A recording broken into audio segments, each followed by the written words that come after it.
proudly presents Buyer and Cellar, starring Gavin Drew. Is more important begins on page 190. Underground. A basement? No. A street. Okay, here's the deal. After decades of fame and fortune and unbridled acquisition, Barbara has a lot of stuff. I mean, who doesn't? But Barbara didn't want some run-of-the-mill basement to keep it all in. No, no. Barbara doesn't like run-of-the-mill anything. Although she does, in fact, run a mill. No, no. Barbara wanted something special. Let's quote the relevant passage. I had another idea for this space. Why not do a street of shops like I had seen at Winterthur? John had to look it up too. Winterthur is a decorative arts museum in Delaware, and we're just supposed to know that. In one section of the museum, they recreated all these little stores, a china shop, a country store, just the way they would have looked in the early 1800s, and they used them to display various collections. Wouldn't it be fun to do something similar? Wouldn't it? So that's what she did. She built a shopping mall in her basement. Now remember, this is the part that's real. There's all kinds of things. There's an antique store, a little gift shoppy where they sell little extra P's and E's apparently. Even an antique clothes boutique where she keeps all of her old dresses. All of it is displayed with totalitarian precision. It's as if your grandma designed the Apple Store. Barbara's basement is just like any other mall, except for the total lack of customers or employees. Or maybe not. What if somebody had to work down there? John, the playwright that we don't care about, he became obsessed with this idea about an actor who gets the part, a role that I could play.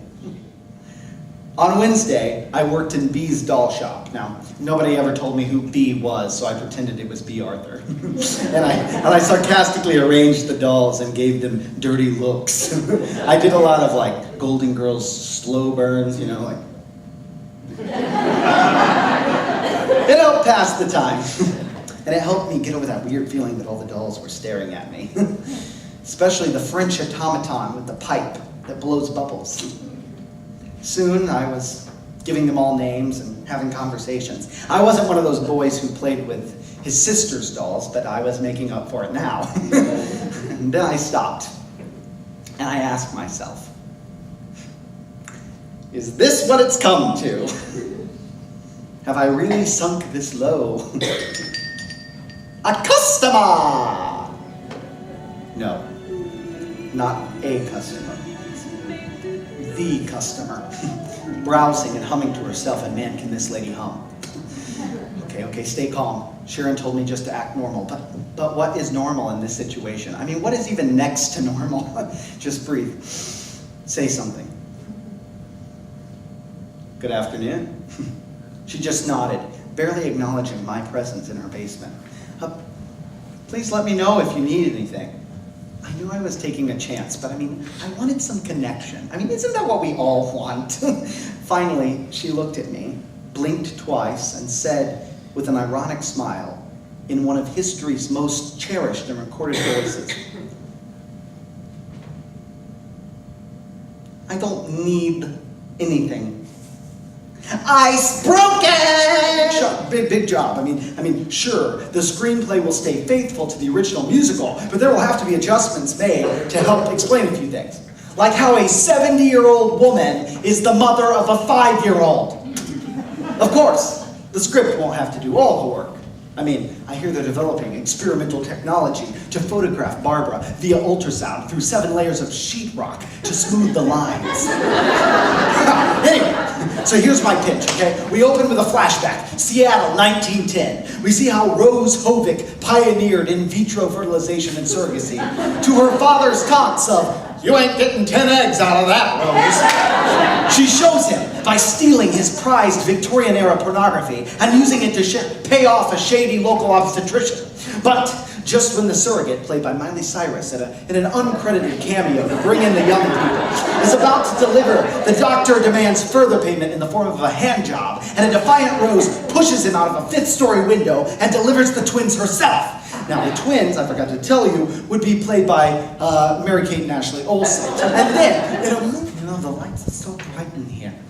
She walked over to a switch on the wall and dimmed the lamps to a warm glow. And I think she put on some music.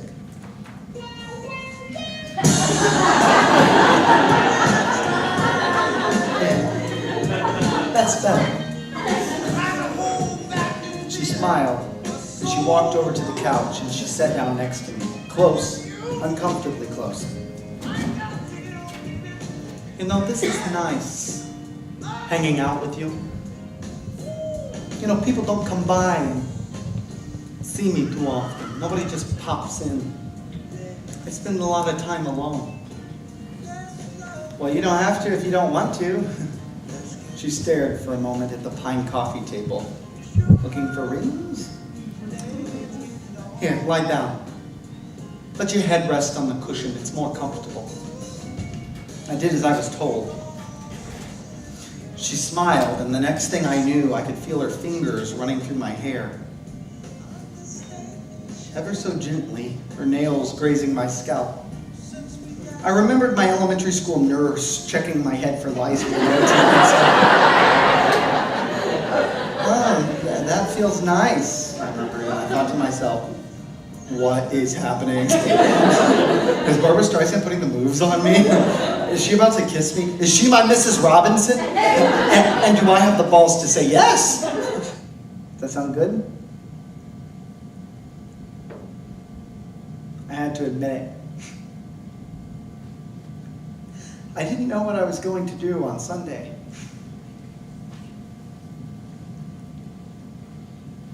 It was time to start living again, before the parade passes by.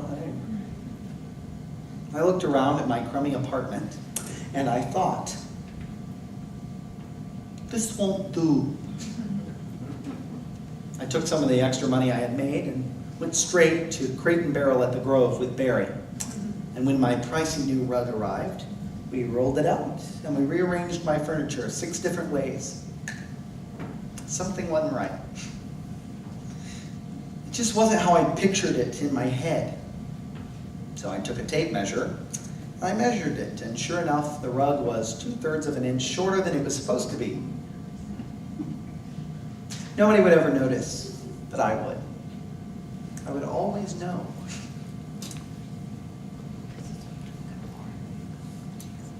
So I sent it back.